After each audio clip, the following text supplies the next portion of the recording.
দেখুন মাছটা ম্যারিনেট হয়ে গেছে। এই দেখুন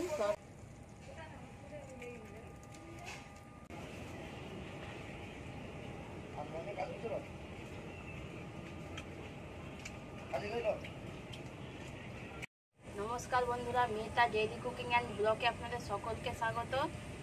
দেখুন বন্ধুরা, এক প্লেট চিংড়ি মাছ নিয়ে চলে এসেছি। এই দেখুন জ্যান্ত চিংড়ি মাছ। চিংড়ি মাছগুলো জ্যান্ত কেমন চড়ছে। এই চিংড়ি মাছ দিয়েই আজকে সেরা স্বাদের চিংড়ি মাছের বাটি চচ্চড়ি করব। আপনারা প্লিজ পুরো ভিডিওটা দেখবেন, আশা করি ভালো লাগবে। আর যারা আমার চ্যানেলে নতুন তারা অবশ্যই একটা চ্যানেলটি সাবস্ক্রাইব করবেন। এবার আমি চিংড়ি মাছগুলো কেটে নেব। আমি এত চিংড়ি একা কাটবো না, মাও এসে কাটবে। একে একে কেটে নিই।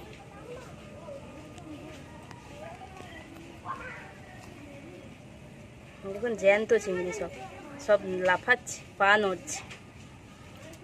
এবার আমি চিংড়ি মাছগুলো কেটে নেব। আমি এত চিংড়ি একা কাটবো না, মাও এসে কাটবে। একে একে কেটে নিই।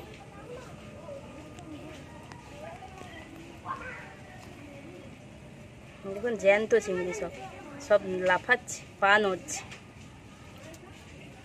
এগুলো জমিতে নদীর জল ঢুকে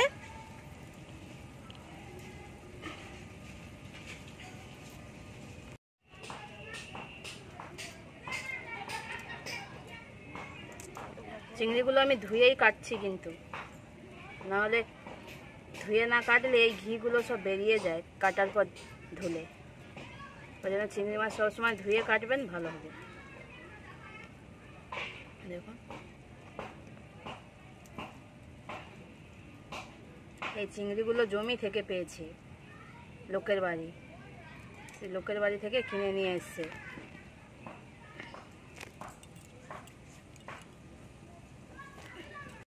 বাকি সব চিংড়িগুলোও কেটে নেবো একে একে।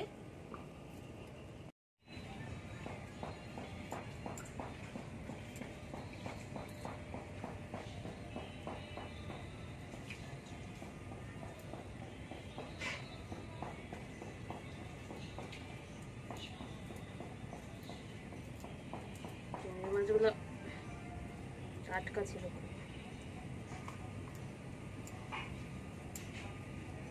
আগে কিরকম পড়তে বলো তো, বড় বড়। এই দেখুন মাছগুলো কাটা হয়ে গেছে। চিংড়ি মাছের বাটি চচ্চড়ির জন্য আলু, পেঁয়াজ, আদা, রসুন সব ছাড়িয়ে গ্রেট করে নেব।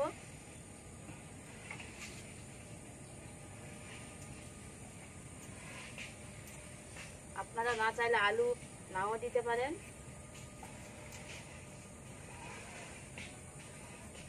এবার পেঁয়াজটা ছাড়িয়ে নিচ্ছি।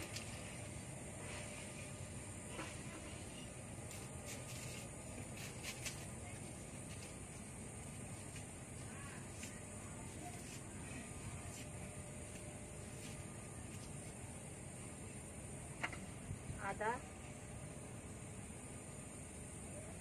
আমি পেঁয়াজ আলুটা গ্রেট করব, আদা রসুনটা বেটে নেব।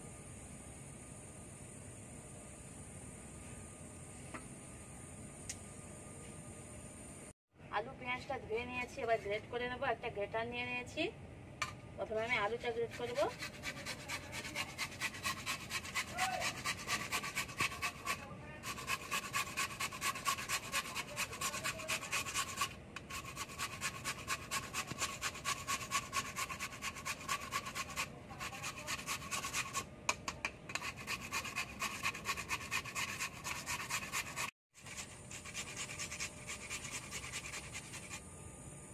আলুটা গ্রেট করা হয়ে গেছে, এবার পেঁয়াজটা গ্রেট করে নেব।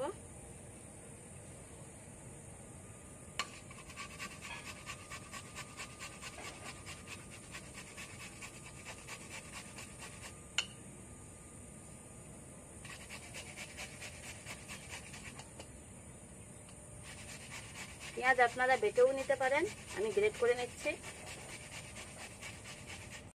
এই দেখুন পেঁয়াজটাও গ্রেট করে নিয়েছি। এবার মাছের মধ্যে দিয়ে দেব।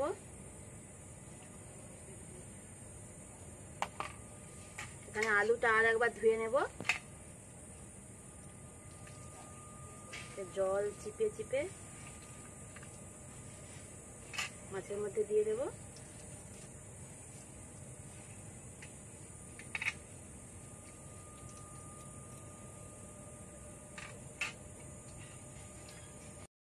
এবার আমি বাটা মশলার মধ্যে আদা, রসুন আর জিরে বেটে নেব। প্রথমে আমি রসুনটা বেটে নেব।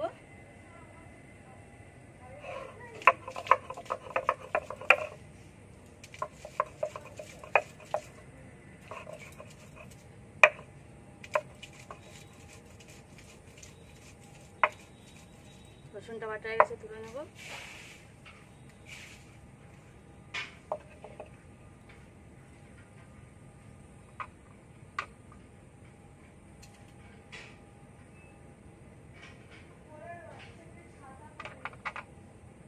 আমি জিরে নিয়ে নেব পরিমাণ মতো। বাটি চচ্চড়ি জিরে আদা মাস্ট, ওটা দিলেই তবেই বেশি টেস্ট করে।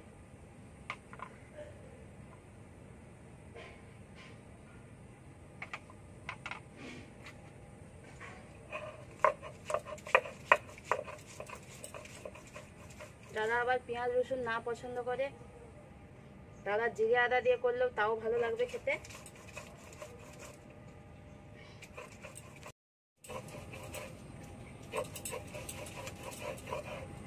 আদা জিরে বেটে নিয়েছি, এবার তুলে নেব।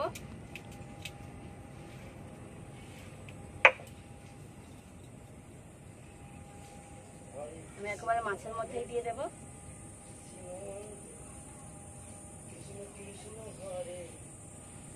এবার আমি মাছটা ম্যারিনেট করে নেব।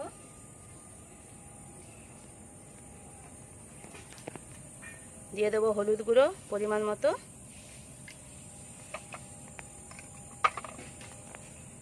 লঙ্কার গুঁড়ো, যে যেরকম ঝাল খায় সেরকম ভাবে দিবেন।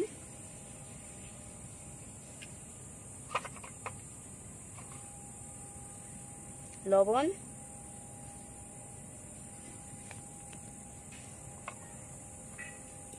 সরষের তেল,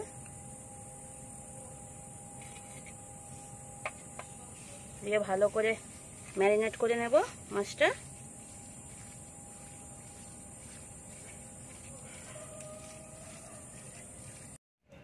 দেখুন মাছটা ম্যারিনেট হয়ে গেছে। আমি 10 মিনিটের জন্য ঢাকা দিয়ে রেখে দেব। এবার আমি উনুনটা ধরিয়ে নেব। উনুন ধরিয়ে কড়াই বসিয়ে দিয়েছি। দিয়ে দেবো অল্প সরষের তেল, রসুন বাটা,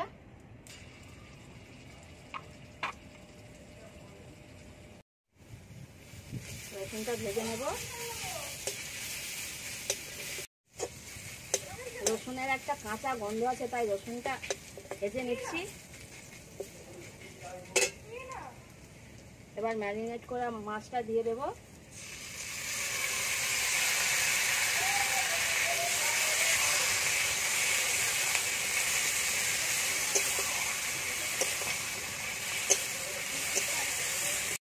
মশলা ধোয়া জল দিয়ে দেব।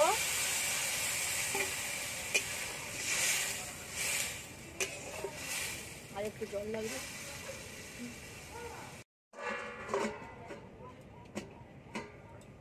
আর আমি কিছুই করব না, হালকা আছে পাত্রের চচ্চড়িটা করে নিতে হবে, না হলে বেশি জাল দিলে মাছটা সেদ্ধ হবে না, তাই ধীরে ধীরেই করে নিতে হবে।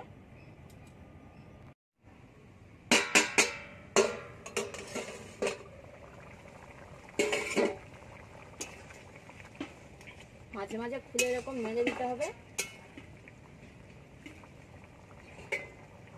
আবার ঢাকা দিয়ে দেবো।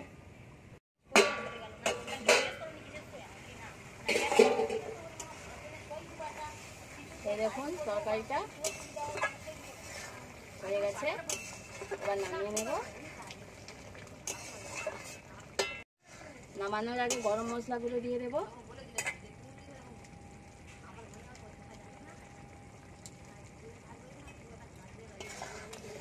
এই দেখুন কত সুন্দর তরকারিটার কালার হয়েছে। আলুটা দেওয়ার জন্য দেখুন কত সুন্দর গ্রেভি হয়েছে। এবার নামিয়ে নেব।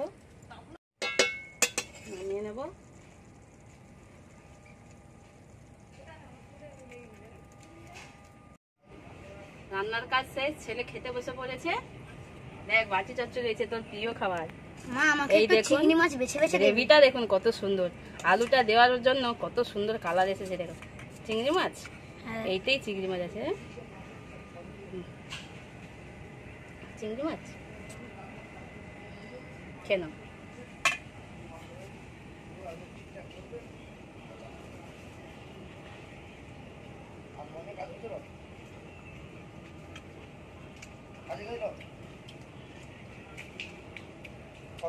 মা খেতে খুব দারুণ হয়েছে, মাংস সবকেও হার মানাবে। সুন্দর হয়েছে? হ্যাঁ তুমি খেয়ে দেখো। খেয়ে দেখো বলছে, দেখ দেখি। এবার দেখো শুনো, এবার হয়তো যেই মালটা বেরোচ্ছে খুব সুন্দর তার টেস্ট মনির হয়েছে। মতো হয়ে গেছে, বাড়াইনি গো। যার মনির শিফট ছেলে খেয়ে নিক। তাকে তো আমরা এখানেই ভিডিওটা শেষ করছি, আবার পরবর্তী ভিডিও নিয়ে হাজির হব। টাটা। আমাদের